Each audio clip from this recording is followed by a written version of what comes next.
Hey, I'm Forrest. This is my version of Yoga 101. If you've seen the first two videos, then you have established a little bit of breath. You've opened up your shoulders and your neck just a bit.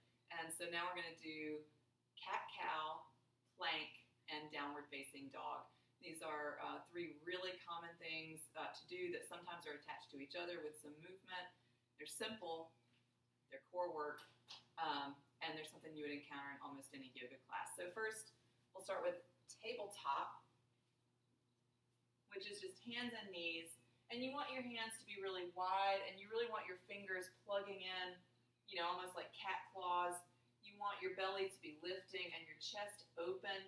And so if you have, joints that have a little extra flex like some of mine do, if you just lock out your elbows, they'll end up facing forward.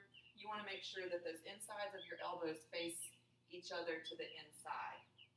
So that might mean a little sort of lift. It might feel like your elbows are a little bit bent. And then thinking about your shoulders. So you want to maybe find some space, moving the rib cage up and down in between the shoulders, just so you can find where it feels centered. And the crown of your head can aim forward, and your tailbone can aim back. So for cat and cow, you exhale, drawing the belly up toward the spine and rounding. Inhale, you drop the belly, lift the tailbone and the crown of the head, shrugging the shoulders back. Exhale, lift and round, curling the spine, curling the tail down. Inhaling, drop the belly, open the chest and the throat.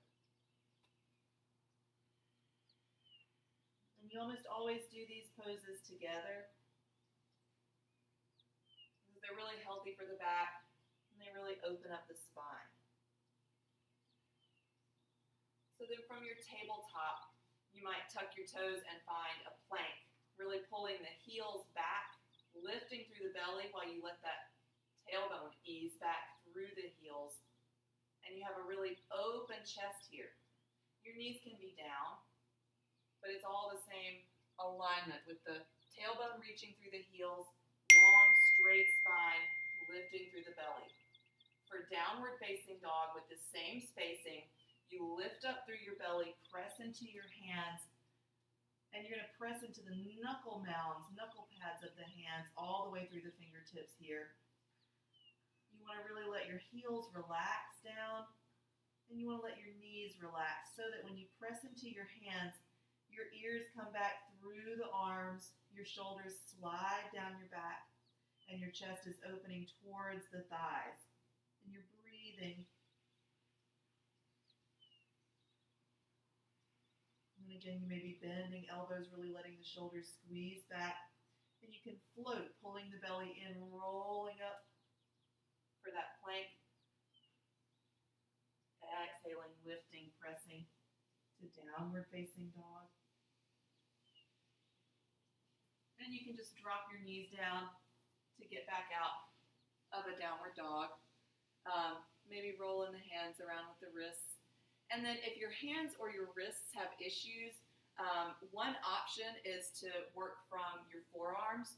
So taking them elbows underneath the shoulders, you can still do plank, and you can lift up to a forearm dog.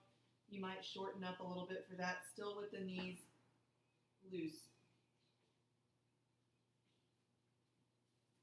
And if there's any type of balance issue or problem that just taking it to the forearms doesn't solve, you can do any of that either up against a wall, just taking your weight out of it, or up against a chair.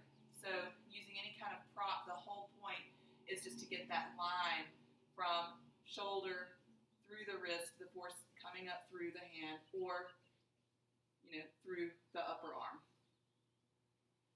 opening up that chest. So try those. If you can do 10 rounds of cat-cow and 10 plank to down dog floats, you're on your way to a pretty strong yoga practice.